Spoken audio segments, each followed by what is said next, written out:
Yes, reka nkwifurize umunsi mwiza ndetse ngo nikaze kuri wowe ukunda ndetse ukanakurikira gahunda zacu gatanu kuri gatanu ni Kigali250 channel. Ni shene izajya kugezaho amakuru atandukanye y'imyidagaduro wacu mu gihugu cy'u Rwanda mu buryo bw'amajwi ndetse n'amashusho. Ni shene izagerageza gukora ibiganiro bitandukanye namwe mu star mukunda abantu wacu mu gihugu cy'u Rwanda. Nima wifuza ko umwe mu bazajya bakunda bakanakurikira ibyiza bigezweho mu myidagaduro wacu mu gihugu cy'u Rwanda, gusa kora subscribe maze ujyana nanjye Jean Violeme wo umunsi ku wundi. Kuri uyu munsi ni inkuru y'agahinda gakomeye cyane ko mwana wa Sergeant Robert wafashwe ku ngufu na se umubyara.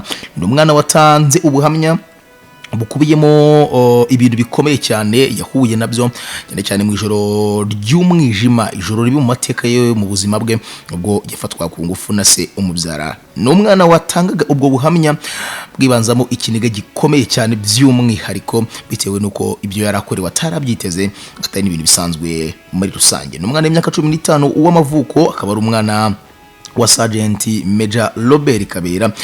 Akaba yahishuye ko uko byagenze mu ijoro ribi mu mateka ye ubwo se mufataga ku ngufu, akamutegeka ko ibyabaye byose muri iryo joro biguma hagati yabo. Ni mu gitondo cyo kuwa mbere tariki ya 23 Ugushyingo umwaka wa 2020 ngo byatangajwe ko hari umwana w'imyaka 15 y'amavuko bivuga ko yasambanyijwe na Sergeant Major Kabera Robert, wamenyekanye mu muziki nyarwanda nka Sergeant Robert, ndetse ko uyu muhanzi yahise atoroka akaba ari gushakishwa uruhindo. Ni itangazo ryashyizwe ahagaragara n'ingabo z'u Rwanda ku manywa yo kuwa mbere tariki ya 23 Ugushyingo 2020, byavuga ko ishami ry'ubushinjacyaha mu gisirikare cy'u Rwanda ryatangiye iperereza ku byaha bishinjwa Sergeant Major Kabera Robert aka Sergeant Robert bijyanye no gusambanya umwana wo mu muryango we. Rikomeza rigira riti ibi byabaye bivugwa ko byakozwe tariki ya 21 Ugushyingo umwaka wa 2020 mu murenge wa Ndera mu karere ka Gasabo. Ubu uyu mwana w'imyaka 15 y'amavuko yahuye n'ibimuhungabanya bikomeye cyane bitewe n'ibyo avuga ko yakorewe na se wamwibarutse. Arashaka ko se asobanura ibyo yamukoreye n'impamvu yabimuteye. Umukobwa we utigeze atangaza amazina kuko ataruzuza imyaka y'ubukure yavuze ko umunsi yafashwe ku ngufu na se yarabyutse ajya ku ishuri nk'ibisanzwe, ngo yarabyutse arakaraba arangije afata inzira ajya kwiga. Saa sita yaratashye agiye gufata ifunguro, ageze mu rugo asanga y'umukase babanaga amubwira ko ajyanye umwana i Nyagatare, nimugoroba nava ku ishuri atari buze kuhamusanga mu rugo nk'uko bisanzwe. Bageze nimugoroba nta kibazo na kimwe cyari cyakabaye, ngo wari umuturanyi se yahamagaye asaba ko yajya iwe akamuha umukobwa we bakavugana kuri telefone. Mu magambo y'umwana agize ati umuturanyi yarakomanze ku rugi wacu hanyuma ambwira ko papa anshaka ko tuvugana. Ubwo twavuganaga yari ahantu hari urusaku rwinshi, hari abagabo benshi bari gusakuza, yari mu kabari. Yagomeje agira ati papa yarambwiye ngo mbwire musaza wanjye ubusanzwe asasa mu ruganiriro akaba ariho arara mu bisanzwe, afata icyumba cyanjye hanyuma ngewe nge kurara mu cya papa.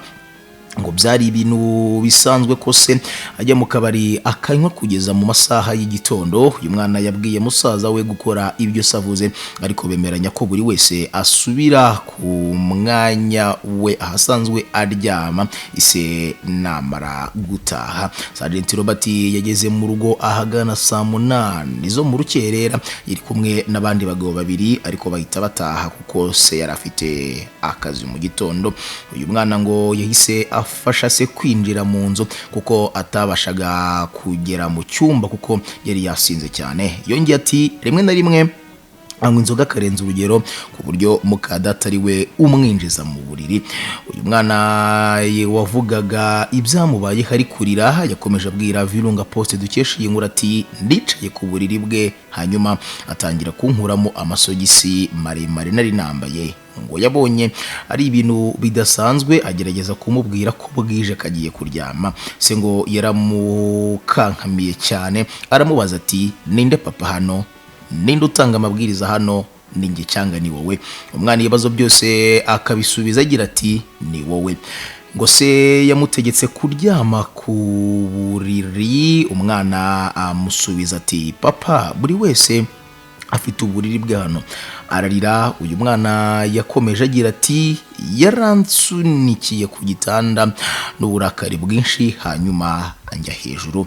Ngo byabaye byose uyu mwana yari kurira cyane, gusa musaza we utari umeze neza ntiyagize icyo akora. Ubwo ngo yari amaze kumufata ku ngufu yaravuze ati mukobwa wanjye, ubundi ahita ahaguruka aragenda yiruka.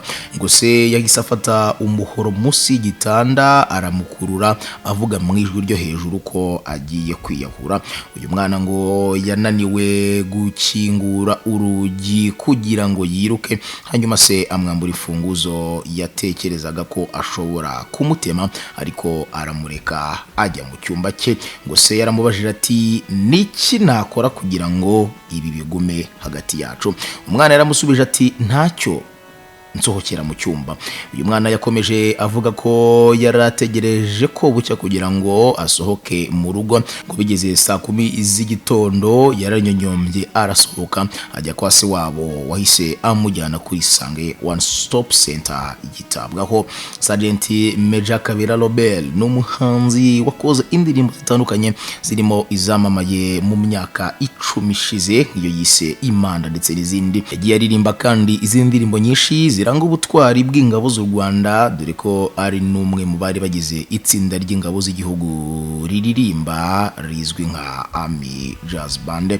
Ku wa gatatu w'icyumweru gishize Sergeant Robert yagiranye ikiganiro n'ikinyamakuru Daily Monitor cyo muri Uganda, ahamya ko ariho yatorokeye ndetse asaba iki gihugu kumuha ubuhungiro. Yavuze ko yatorotse ari kumwe n'umugore we yinjira ku butaka bwa Uganda anyuze mu nzira zitemewe ku mupaka wa Kagitumba. Ngo yasize mu Rwanda abana be 3 bakuru n'uruhinja rw'amezi 7. Ngo ubwo yavaga mu Rwanda yajyanye n'urwo ruhinja, gusa ageze ku mupaka wa Kagitumba mu nzira yagombaga kunyuramo asanga irimo amazi. Afata umwanzuro wo kuruha abagira neza kugira ngo rutarohama, arusiga mu Rwanda ryo akomeza muri Uganda n'umugore we.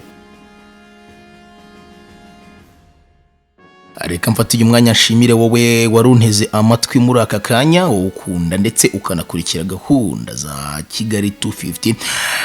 Tubona umusiki wundi ku makuru atandukanye cyane cyane yibanda ku myidagaduro wacu mu gihugu cy'u Rwanda. Niba wifuza kudutera inkunga uradusubscribinga gusa ubundi udutiza amatwi ndetse n'amaso by'umwihariko mu gihe twakoze ibiganiro bigaragara cyangwa se ibiganiro n'abastage batandukanye, kugira ngo ujye ubasha kugenda ukurikira ibi byacu umusiki wundi. Nkuko natangiye mbikubwira, nitwa Jean Viollemewo. Reka mfate uyu mwanya mwiza kwifurize umunsi mwiza.